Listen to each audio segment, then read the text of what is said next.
time for Joining Us Interactive. This is where we get to interact with you, and Miss Shi is going to be helping us to do that. Hello Israel. And so who's your most revered personality? I know, like, you're a personality, but you also have somebody that you revere the most or most. Locally? Yeah, locally, internationally. Locally, not quite.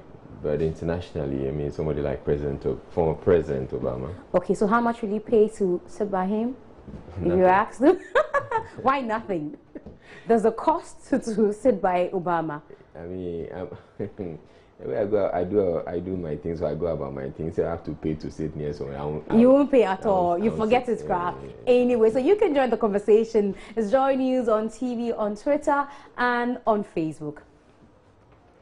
Now, sitting close to the president is a big deal. Yes, a very big deal. I'm talking about $100,000. President Akufo-Addo has summoned the Trade Minister, Alan Tremantin, to explain why his ministry facilitated the collection of $100,000 from some expatriate businessmen and women before they sat close or beside him at a recent award ceremony held in Accra. This is the first time a swift response has come from the presidency, and many are hopeful that something good will happen or come out of it. How confident are you that the president will deal with the issue amicably? I think it's wrong to collect money from an expatriate or people to sit beside the president, because that will give advantage for other bad people to pay money. If they want to kill the president, they'll find their way through to pay money to a minister to get close to the president and kill him. So for me, I don't want anybody to pay money to sit by the president. We want genuine people who want to do genuine business in the country to sit by the president. Well, for me, I see it as a bargain. That for those who want to sit close to the president, you have to pay this amount of money. If an expatriate has money to spend, why not? If they spend it like that lavishly, apart from corrupting us, I think if they have decided to spend that much, it's up to them. But as a nation, it's a disgrace for me to see that our country, a minister charges someone to sit close to the president at such an exorbitant price. The president summoned him. Yes, that's a very good action. I think it's part of the corruption that we are fighting, you see. And I think he will not be the only one. If they check very well, many people are causing losses for the state. So we need to fight corruption very well. That's a very good action. I encourage the president to do more. Yes. So, you know, in the sub-region, Ghana is known to be a very corrupted country.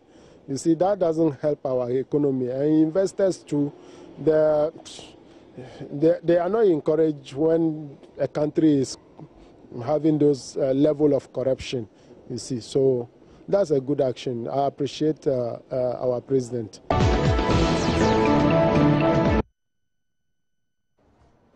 All right, so on Facebook, Barry Frimpong says the president is only dancing around the issues despite the fact that MPs from the MPP have come to confirm. What did he do to Ahum Kalente when he virtually insulted the Ghanaian community abroad? Carlos Ahinkra says all proceeds were given to the event organizers, yet the president has said something to the contrary. The same ministry and the impunity continues. Corruption now done in style. God help us. Enoch says, deal with what issue? When the deputy was bold enough in camera to insult a colleague who raised the issue with defense in this dubious acting, you Joy News kept news after it. Okay, that's the way you put it. Sam Asenso says, Honorable Minister said lawyer Alan Tremantin won't be in the know, else his deputy might have wisely referred matters in media probings to him. Simple logic. Danilo says, ayo, it is a way of covering up. I know that this will surely happen, but I believe in His Excellency Nana Akufo-Addo. He always okay, let's move on. Benfo says it's a way to cover up, just to say the president is not aware, but he should be aware. He was briefed about the kind of people he's going to sit with. I see.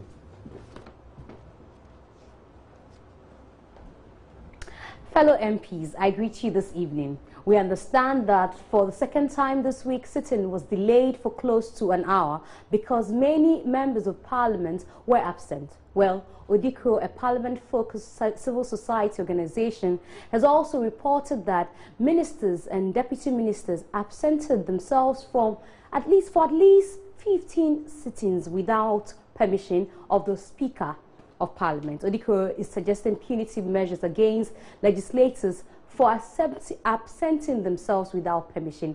Many of the view that these lawmakers are not setting a good example for the ordinary Ghanaian to follow.